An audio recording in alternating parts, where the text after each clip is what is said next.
We would now ask Barry Helms and Dr. Beryl Carmichael to speak with us. You'll just need to unmute yourself. You're speaking, you're up here on a big screen to about 60 people in the room here. Could you please tell us your name and where you are from? You'll just need to unmute. Thanks. Beryl Carmichael, I'm Menindee, and my country is the whole of the Emu country in far western New South Wales, from the Narran River, Narran Lakes, right down to Murray-Darling Basin, Brentford. And I want to talk about how all this desecration came about in the beginning. As far as I'm concerned, it started back in 1946 when the Playford government a premier from South Australia to start the water storage system. And the mission at Menindee, the big development of the water storage system, which today leads us up to where we are today with the cotton growers. The damming of all our tributaries and lakes. Yes, you want to say something? I think we might need to just turn off your video for a moment to see if we can get, if we're able to hear you a bit better in the room here. Okay.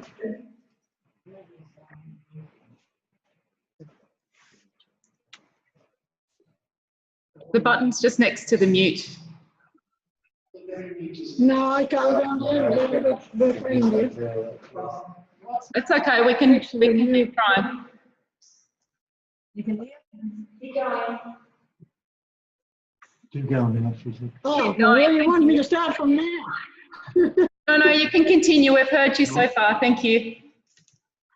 1949. Thank you. Well, from 1949, the Aboriginal Protection Board had to close Menindee mission to make way for the water storage system 5 kilometres north of where the mission was. So I've been very, very attached to them. And we were made more or less about that the cotton growers were going to take over our lakes, and everywhere they could grow cotton, they were going to do it, with the first lake being Tandale Lake, south of Menindee. That was in the paddocks. They never consulted the people, but we got word of mouth on what was going on. And so we've been following it closely. And now today we're looking upon all the destruction and desecration of our waterways, our lakes. They're still planning to keep all our lakes dry and whatever. But there's never been any consultation with the Nginapa people, with our people, about all the developments. We had to listen and hear it second hand or third hand, whatever. And we're not very sure about how everything is being implemented across our nation. And like I said, our nation goes from Narran Lake right down to Wentworth, back to Broken Hill, South Australia border, as well as down to the Wentworth-Darling. A great involvement in whatever's happening from the Brisbane River on the eastern side. From the Brisbane River back to Broken Hill. This is all our country, the butt end of the emu, which is our sacred bird. And it's also very, very upsetting to us, the Nginapa people, to see what's happening to all our birds, our animals, our plants, our kangaroos, our fish, you name it, being desecrated and destroyed by all the toxins they're putting into waterways, as well as what they're dropping from planes on the land for our people. And, you know, all this rot has got to stop.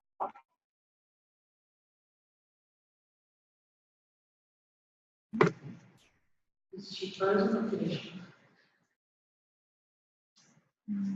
We blame the water ministers, Barnaby Joyce and his mob, because they're the ones who came out and started it.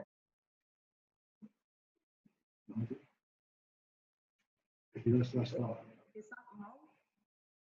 Or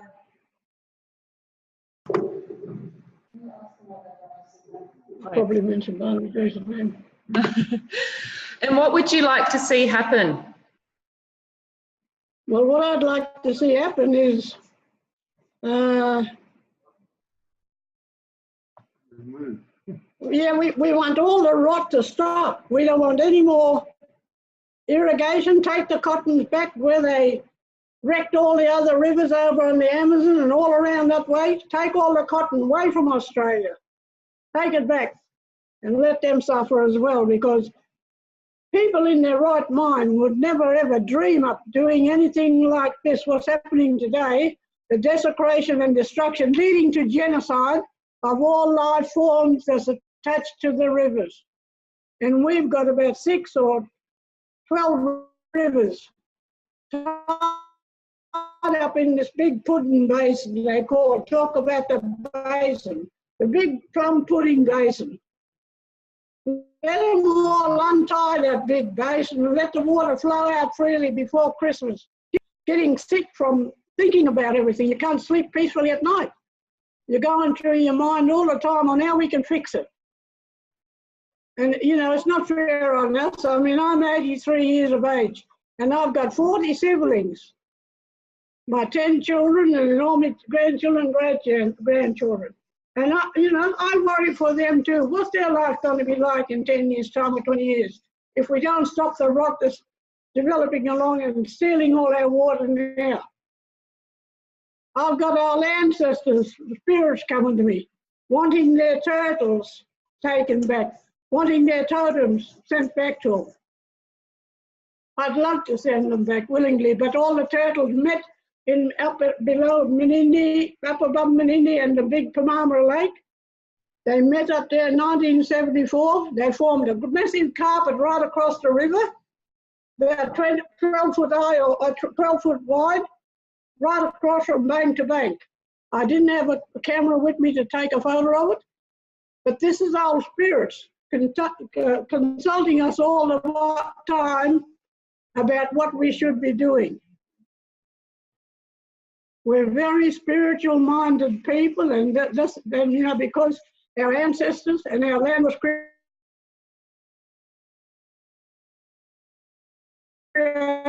by the spirits, we still answer to them today, and they still guide us. I know that I'm one of the elders of the Nyepa Nation who's still got the knowledge, the law, the custodian of stories, the language, everything. Let all the politicians come out for a big cultural awareness. Instead of me running around after them, let them come out to us, sit down on the ground and talk to us. That's what I'd like to see. No water, no death of animals or loss of jobs. That's what we want to see. We want our people involved, caring for one another, caring for the land like they used to. They were the best agriculturalists going in the world. They knew when to burn the land, when to sing the rain to come to grow the grass over the land that was burned. What can these politicians do? They can't bring back things that once our land is lost. How are they going to bring it back? Throw a lawn out over it to make sure it's green? We don't want that type of thing. We want the real grass to come back.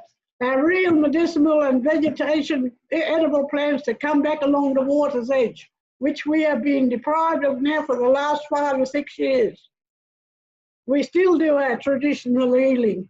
We still eat our traditional food, but we're all being deprived of it. Is it any wonder our people are committing suicide and dying at an early age? When all these atrocities are impacting on their lifestyle, on their family life. When we had the waters in the lakes, we had an abundance of sporting events going all the time, from yachting, boating, skiing, you name it.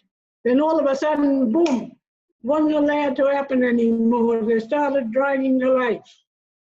Now we're looking out here at the dry lake, Menindee Lake. everything was plentiful here.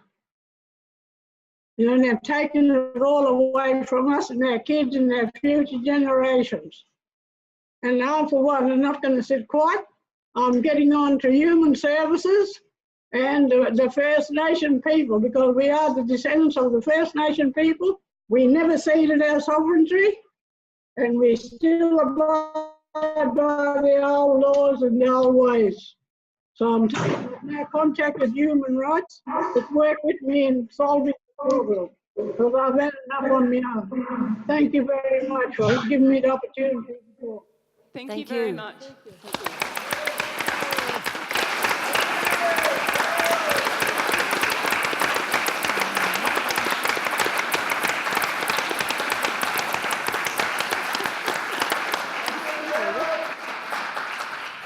Now we're going to speak with Barry. Could you please say your name and where you're from? Hello. Hi, my name's Barry Helms. I've been in Menindee Lakes as a coastal fisherman since 1970, and I've seen this from when the cotton first started to originate. But originally, when the first water used to come down, you'd see all this dirty water coming down at the head of the rivers, and eventually, what happened?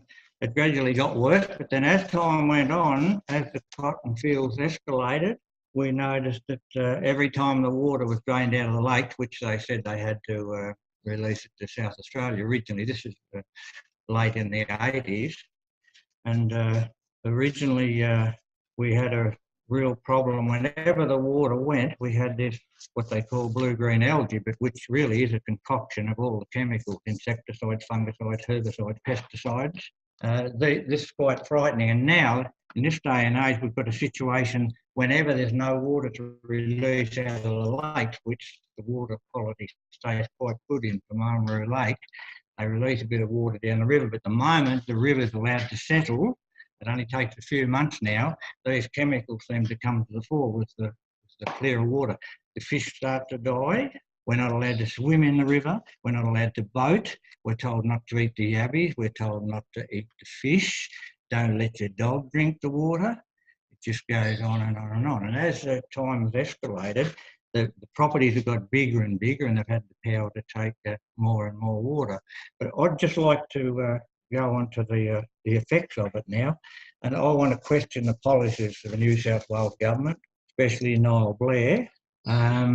I went to a meeting in Broken Hill in the late August 16-17. There was a parliamentarians here from the Animal Justice Party, and they were out here because they heard there was some animal cruelty. So I sat there and listened to it, and eventually there was just about a couple of kangaroos that had been wounded. And anyway, I sat there and I got onto this eagle being poisoned and all these birds and animals that have been killed. So when I related that to this Mr. Pearson, he went back in the Parliament, and also the fisheries seem to reckon that there's no water rats out here in our darling river. Now, he was asked by Honourable Mark Pearson about the water rats, and his response was, by the look on my advisors' faces, I'm alone on this. He then said he'll go, he's got the best scientists, the best people in the CSIRO, and if they say that water rats or small turtles can't get in this 90mm ring of the Opera House net, I'll take their word for it. He goes on to say how brilliant they are. Well, I've got a document here in Mildura this year. The Victorian government have now got a zero tolerance for illegal net. This is the legal net in New South Wales. They're easy to modify, and there is a $38,000 fine or 2 years in jail for having these nets. And these same nets, Noel Blair, they've actually been in vogue for the last, since 2003, so the Labor government was involved too. But I've got some other things here about poisoning. Another thing that people are not going to want to hear, the Khaleesi virus. I've always been frightened was going to impact. Well, I've got an article here in the BDT, 31st of January this year, in 2016-17. 4 million kangaroos north of Broken Hill died, also some sheep and goats. The scientist for the Land Service, not scientist, he's a vet, he went on to say it was a terrible pandemic and it could be the worst disease anywhere in the world. Couldn't relate to what it was. So they're covering up this pandemic. When I mentioned to a friend who used to work on the national parks, he said back in '98 when it first broke out, that was the time of lots of kangaroos died then, he said, yeah, I used to go around and shoot 300 a week and I was told by the national parks, hide them from the tourists.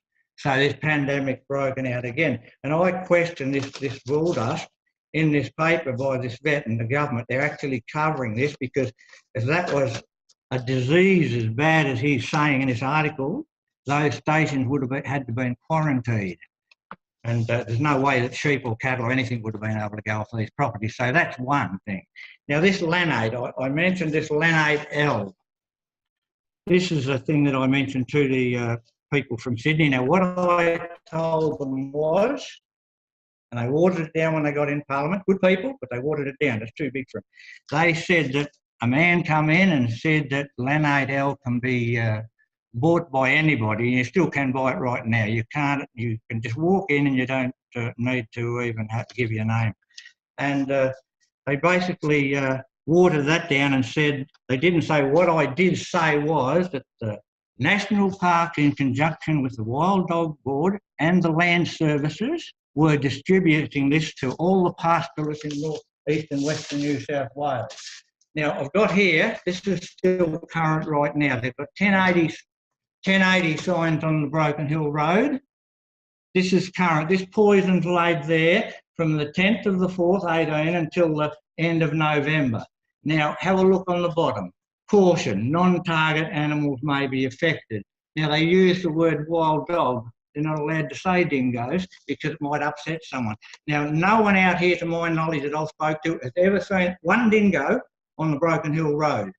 A chap had a horse and cart in Menindee a few months ago. The story was he had this beautiful dog, was doing all tricks for the kids. He was warned when he went on the road, make sure you put a muzzle on your dog. He said, yes, I will, mate. Cut a long story short, you know what the history is. He got out the road here, near where this come from. So their policies, they haven't got a clue about anything. And as I said, the same thing with the water rats and the drowning is now up to 2 years jail. And yeah, $38,000 thing. And the eagle business in Victoria, I actually sent a letter down there. And the greyhound legislation, I went to that meeting, and when I told them all this about what this lanate's killing, yeah, look, they're looking away now. Look. You've got to target one area because you're all over the place. So you need to target one zone. Now, which target do you want to target? So no, I think the poison. We've just got probably one more minute here, Barry. Is there something else you want to say about the Darling River system? We've got about another minute here. How do you save the Darling River system?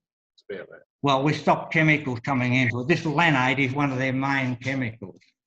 And the minister recently said, Mark Coulton, he said that Roundup is a match made in heaven for agriculture. Now, we all know what Roundup, the story is there. So basically, I'm just questioning their competence. They haven't got a clue. I've got that many documents that incriminate, and it's quite frightening that they're still being able to keep going on, even when they're wrong. So that's basically about it, I think. Thank you very much, Barry. Thank you. Thank you. Thank you. Thank you.